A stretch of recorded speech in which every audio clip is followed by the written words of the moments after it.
A man who spent 28 years in prison for murder is now suing the city of Wilmington. Good evening and thanks for joining us. I'm Marissa Hundley. And I'm Ashley Kozakowski. Johnny Small claims Wilmington police pressured witnesses to falsely testify against him and even hid evidence that was favorable to his claim of innocence. Tonight, for the first time, we are hearing from David Bollinger. He's the man whose testimony helped put Small behind bars in 1988. Fox Wilmington's Ann McAdams reports he later helped him get out. It's all new tonight in our special report. Just knowing that it happened literally 200 yards from where I lived, that's why it stuck out. It's the first time in almost 30 years that David Bollinger has visited the scene of a crime that changed his life forever. We all rode our bicycles up here and wanted to say, hey, what's all the big fuss about? And Johnny said, hey, somebody was murdered up here today. That somebody was 32-year-old Pamela Dreher. On July 13th, 1988, she was working in her fish store on Wrightsville Avenue when she was robbed. Pam's brother, Mark Smith, remembers it like it was yesterday. He apparently told her to get down on the floor. She did the position on the floor. He put the barrel of the pistol, pressed it against her scalp, and fired. The killer took $173 out of the cash register and left Pam face down in a pool of her own blood. Pam was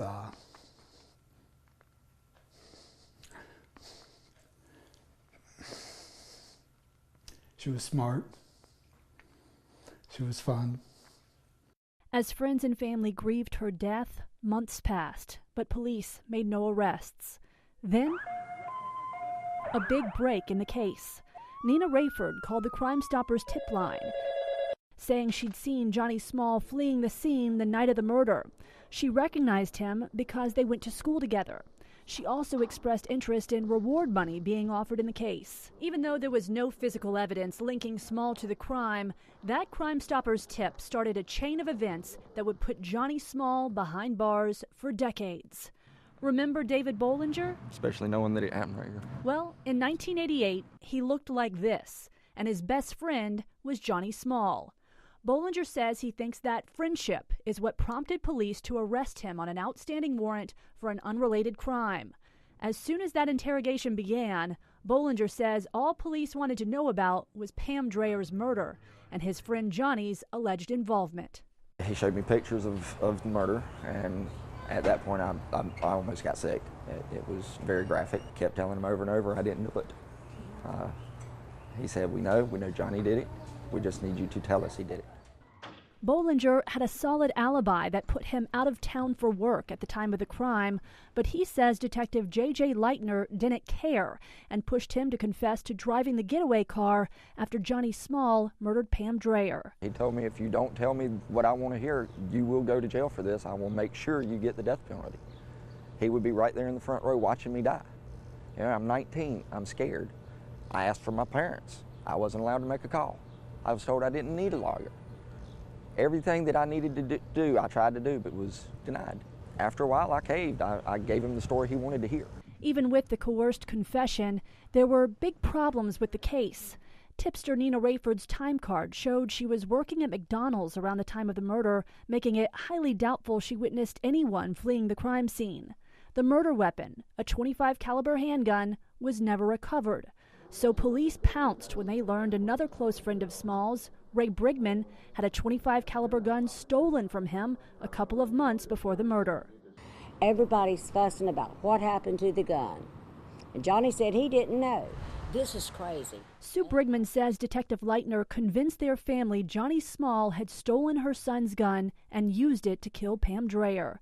She says he even told them the shell casings from the crime scene were an exact match to the ones from their gun.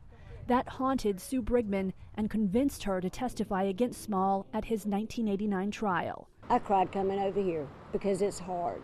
It's real hard to know that you put somebody behind bars that didn't deserve to be there. It wasn't until last year that the Brigmans found out someone else had stolen their gun, and it had been recovered in Charlotte before Small ever went to trial. Turns out it did not match the weapon used in Dreher's murder, and it appears Wilmington police knew all of this, but failed to share this critical information with prosecutors or defense attorneys. I was shocked.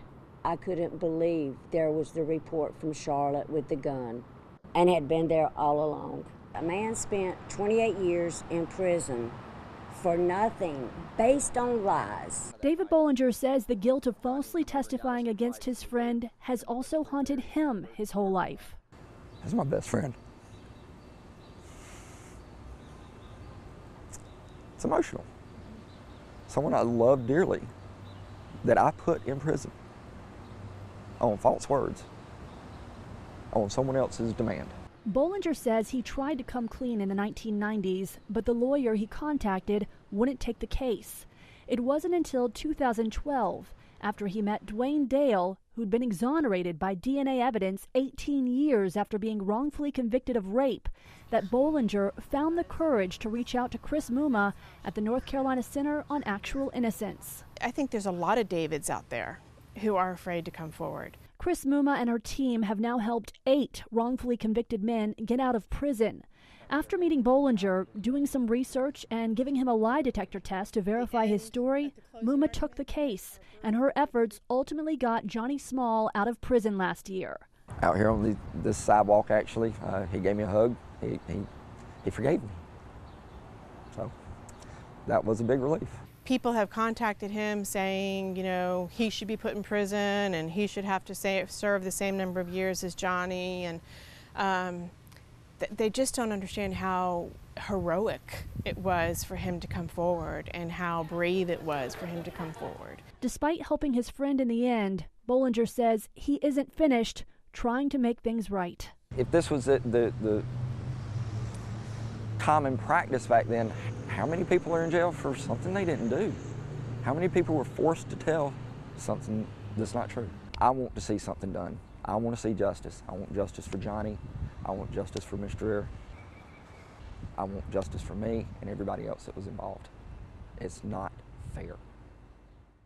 Detective Leitner has retired from the Wilmington Police Department and did not respond to calls for comment on the accusations that he hid evidence and coerced confessions and false testimony. The WPD won't comment either. But the judge found police broke the law by failing to turn over evidence that was favorable to Small and said the jury may have reached a different conclusion if they had seen that evidence. The judge said something was not right with the way the teenagers in this case were interrogated and said he was very concerned with the way Wilmington police conducted themselves. Still, the district attorney has no plans to prosecute retired Detective J.J. Leitner for his role in this case, so Small's only recourse against Wilmington police is the civil lawsuit that is now pending. Back to you. Wow. Well, Johnny Small now lives in Florida and was unable to meet with us for this story. And while the judge threw out the conviction against him, he stopped short of declaring him innocent. Small, who is now 45 years old, applied for a pardon with the governor's office and is waiting for the governor's decision.